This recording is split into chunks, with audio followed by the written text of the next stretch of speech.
నవ్వుకోవడం ఒక వరమైతే 10 మందిని నవ్వించడం సుకృతం.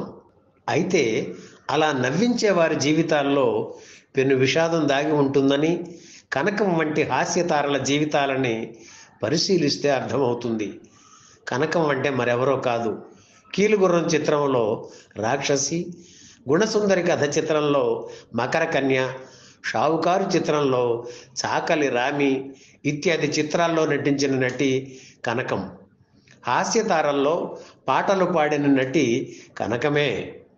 ఆమె పేరు చెబితే చాలు సెట్లో సందడి మొదలయ్యేది. రకరకాల పిండి వంటలను ఇంట్లో చేసుకుని వచ్చి సెట్లో ఉన్న వాళ్ళందరికీ పంచిపెట్టేవారు. ఇక చాలు బాబోయ్ అన్నా ఊరుకునేవారు కాదు. ఆనాటి షూటింగ్స్ అలా ఆప్యాయతల మధ్య వెల్లివిరిసేవి. హాస్యనటిగా ఒక వెలుగు వెలిగిన కనకం ఆ తర్వాత ఏమయ్యారు, ఎక్కడున్నారు? ఆమెకి సంబంధించిన పూర్తి వివరాలు సేకరించి వాటిని మీకు అందిస్తున్నాం. ఈ వీడియో చేయడానికి అవసరమైన సమాచారాన్ని అందించిన మిత్రుడు డాక్టర్ కంపెల్ల రవిచంద్రన్ గారికి ధన్యవాదాలు. కనకం పూర్తి పేరు తెలుగు కనకదుర్గమ్మ. 1930 నవంబర్ 12న ఒరిస్సాలోని ఖరగ్పూర్లో అప్పలస్వామి, షోలాపూరమ్మ దంపతులకు జన్మించారు. వాళ్ళ నాన్న రైల్వే డ్రైవర్. ఉద్యోగరీత్యా ఎన్నో ఊళ్ళు తిరిగి చివరకు విజయవాడలో స్థిరపడ్డారు. ఆర్సీఎం స్కూల్లో 8వ ఫారం వరకు చదువు, ఆ తరువాత మున్సిపల్ హై స్కూల్లోనూ చదివారు కనకం. చదువులో ఎప్పుడూ ఫస్ట్. కనకం వాళ్ళ బావ దుర్గారావు హార్మోనిస్ట్. రాయలసీమ నాటకాల సంస్థలకు ఆయనే హార్మోనిస్ట్గా పనిచేసేవారు.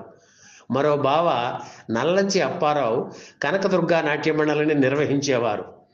తన 12 ఏళ్ల వయసులో తొలిసారిగా ప్రతిమ నాటకంలో నటించారు కనకం. తొలి ప్రయత్నంలోనే పేరు తెచ్చుకోవడంతో ఆ తరువాత చాలా నాటకాల్లో బాలపాత్రలు పోషించారు.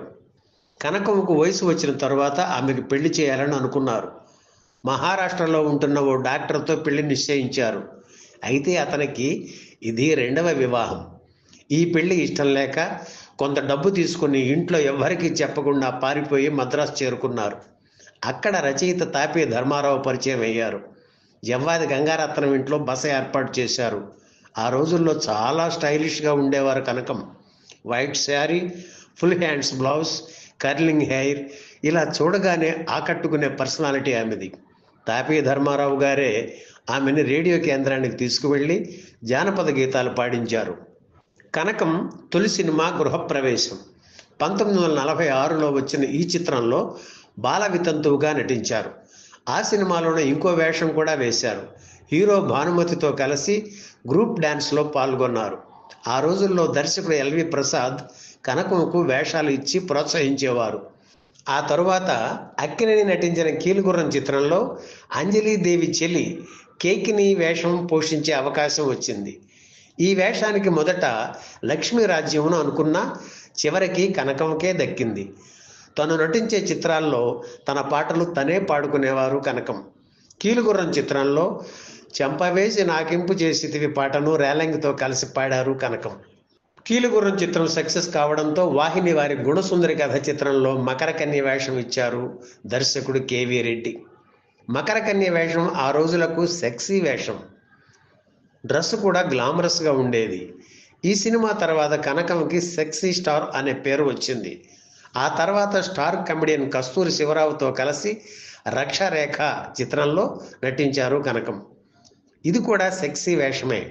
అలాగే 1952లో వచ్చిన మానవతి సినిమాలో కూడా శివరావు సరసన నటించారు. అదే ఏడాది వచ్చిన టింగురంగ చిత్రంలో కూడా ఆమె నటించారు. ఇదే చిత్రాన్ని తమిళంలో రీమేక్ చేసి అందులోనూ నటించారు కనకం.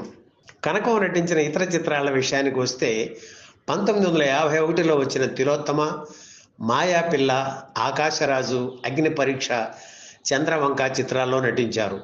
1952లో వచ్చిన ఆడబ్రతుకులో రఘురామయ్య గారి సరసన దాసి చిత్రంలో ఎన్టీఆర్ గారికి 2వ భార్యగా నటించారు. 1953లో వచ్చిన ప్రియురాలు చిత్రంలో వేశ్యమాత పాత్ర పోషించారు. గుణసుందరి కథ చిత్రంలో కనకం పోషించిన పాత్ర చూసి షావుకారులో చాకలి రామి పాత్ర ఇచ్చారు ఎల్వి ప్రసాద్. చీర మోకాళ్లకు పైగా కట్టి పైటి చెంగు జార విడుస్తూ తేగలు నములుతూ రవిడి రంగడు పాత్రధారి ఎస్వి రంగారావు గారిని ఆట పట్టించే వేషం ఆమెది. ఈ సినిమా విడుదలైన తరువాత ఎన్టీఆర్ రామక్క అని ఆమెను పిలిచేవారు. నటిగా జీవితం హాయిగా సాగుతున్న తరుణంలో కనకం వేసిన తప్పటడుగు చిత్ర నిర్మాణం చేపట్టడం. 1956లో మంత్రవాది శ్రీరామమూర్తి, పద్మిని జంటగా దేశదిమ్మరి చిత్ర నిర్మాణం ప్రారంభించారు. శ్రీశ్రీ, ఆరుద్ర మాటలు పాటలు రాశారు. పెండియాల నాగేశ్వరరావు సంగీత దర్శకత్వంలో పాటలు కూడా రికార్డు చేశారు. కానీ నమ్ముకున్న వాళ్ళు మోసం చేయడంతో చిత్ర నిర్మాణం మధ్యలోనే ఆగిపోయింది. దానికి తోడు సొంతంగా చిత్ర నిర్మాణం చేపట్టడంతో బయటి చిత్రాల్లో వేషాలు ఇవ్వడం మానేశారు. చేతిలో డబ్బు కరిగిపోయింది. సినిమా రంగం పట్టించుకునే రోజుల్లో నాటక రంగం కనకమును ఆదుకుంది. 1962 నుంచి ఈలపాట రఘురామయ్య డ్రామా ట్రూపులో చేరి చింతామణి నాటకాన్ని వందలాది ప్రదర్శనలు ఇచ్చారు. 1966లో మళ్ళీ ఆమెకు లేత మనసులో చిత్రంలో వేశ్యమాత పోషించే అవకాశం వచ్చింది. ఆ తర్వాత ఏవిఎం సంస్థ నిర్మించిన భక్త ప్రహ్లాద, అవే కళ్ళు చిత్రాల్లో నటించారు. 1970లో వచ్చిన ద్రోహి కనకం చివరి చిత్రం. నటిగా కనకం ఒక వెలుగు వెలిగారు. ఆవిడ వైభవం గురించి ఆ రోజుల్లో కథలుగా చెప్పుకునేవారు. కనకంకు రోజు కూల్ డ్రింక్ తాగడం అలవాటు. అయితే ఆవిడకు నచ్చిన కూల్ డ్రింక్ మద్రాసులో దొరికేది కాదు, బెంగళూరులో ఆ డ్రింక్ దొరికేది. అందుకోసం ఫ్లైట్లో బెంగళూరు వెళ్ళి ఆ డ్రింక్ తాగి మళ్ళీ ఫ్లైట్లోనే మద్రాసు చేరుకునేవారు. నెలలో 20 రోజులు ఆమె అలా చేసేవారు. కేవలం కూల్ డ్రింక్ కోసమే ఆవిడ అంత డబ్బు ఖర్చు చేసేవారంటే ఆవిడ సంపాదన ఎలా ఉండేదో ఊహించుకోవచ్చు. అంత వైభవంగా బ్రతికిన కనకం చివరి రోజుల్లో తినడానికి తిండి లేక చాలా బాధపడ్డారు. దీపం ఉండగా ఇల్లు చక్కదిద్దుకోకపోవడం ఆవిడకు శాపంగా మారింది. సొంత సినిమా ప్రారంభిస్తే ఏ ఆర్టిస్ట్కైనా అవకాశాలు తగ్గుతాయి. కనకం విషయంలోనూ అదే జరిగింది. ఆవిడకు హీరోయిన్గా నటించాలనే కోరిక తీవ్రంగా ఉండేది. తనకు హీరోయిన్ ఛాన్స్ ఎవరు ఇవ్వరు కనుక తనే సొంతంగా చిత్ర నిర్మాణం ప్రారంభించారు. ఆ సినిమా పేరు దేశదిమ్మరి. ఆవిడ భర్త సూరి దానికి దర్శకుడు. పాటల రికార్డింగ్కి చాలా డబ్బు ఖర్చు పెట్టారు కనకం. పోనీ ఆ సినిమా విడుదలై ఉంటే హీరోయిన్గా నటించాలని ఆవిడ కోరిక నెరవేరి ఉండేది. చిత్ర నిర్మాణం మధ్యలోనే ఆగిపోవడంతో ఆ కోరిక తీరలేదు. పెట్టిన డబ్బు వెనక్కి తిరిగి రాలేదు. ఇక అప్పటి నుంచి ఆవిడ పతనం మొదలైంది. సినిమాల్లో అవకాశాలు తగ్గిపోవడంతో అవసరాల కోసం మద్రాసులో ఉన్న ఇల్లు అమ్మేశారు. ఇంట్లో ఫర్నిచర్ను ప్రముఖ రచయితలు తనకు అత్యంత ఆప్తులు అయిన శ్రీశ్రీ, ఆరుద్రలకు ఇచ్చేశారు. కారు వెళ్ళిపోయింది. 150 తులాల బంగారానికి రెక్కలు వచ్చి ఎగిరిపోయింది. ఇంత జరిగినా ఆవిడ ధైర్యం కోల్పోలేదు. మళ్ళీ నాటకాలను ఆశ్రయించారు. 1970 వరకు దాదాపు 50 చిత్రాల్లో నటించిన కనకం ఆ తర్వాత నాటకాలతో మళ్ళీ బిజీ అయ్యారు.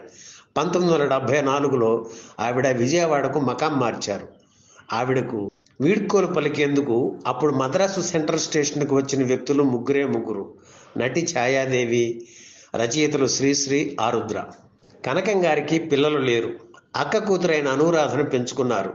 ఆవిడే చివరి రోజుల్లో బాగోగులు చూసుకునేవారు. గాయకుడు నాగూరుబాబు అమ్మగారు షహీదా, కనకం గారు చాలా నాటకాల్లో కలిసి నటించారు. నాగూరుబాబు అప్పట్లో చాలా చిన్న పిల్లాడు. వాళ్ళ అమ్మగారితో పాటు నాటక ప్రదర్శనలకు వెళుతుండేవాడు. వాళ్ళ అమ్మగారు స్టేజీ మీద నాటకం ప్రదర్శిస్తుంటే తెర వెనుక కనకం నాగూరుబాబును చూసుకుంటూ ఉండేవారు. నాగూరుబాబుకి విజయవాడలో ఒక ఇల్లు ఉండేది. దాని మీద వచ్చే అద్దె మొత్తాన్ని ప్రతి నెల కనకం గారికి అందేలా ఏర్పాటు చేశారు నాగూరుబాబు. చాలా సంవత్సరాలు ఇలాగే చేశారు ఆయన. ఇక ఆవిడ అందుకున్న పురస్కారాల విషయానికి వస్తే మద్రాసులోని తెలుగు అకాడమీ వారు 1999లో ఆవిడకు ఉగాది పురస్కారం అందజేశారు. 2003లో మూవీ ఆర్టిస్ట్ అసోసియేషన్ వారు సన్మానించారు. 2004లో ఎన్టీఆర్ రంగస్థల పురస్కారం లభించింది. విజయవాడలో ఒక దశాబ్దం పాటు అనామకంగా జీవితం గడిపిన కనకం గారు 2015లో తన 85వ ఏట జూలై 21న కన్నుమూశారు. తన పాటతో, తన నటనతో ఒక తరం ప్రేక్షకుల్ని అలరించిన కనకం గారిని ఇప్పటికీ గుర్తు చేసుకునేవారు ఉన్నారు. ఈ వీడియో మీకు నచ్చితే లైక్ చేయండి, షేర్ చేయండి, వెంటనే సబ్స్క్రైబ్ కూడా చేయండి.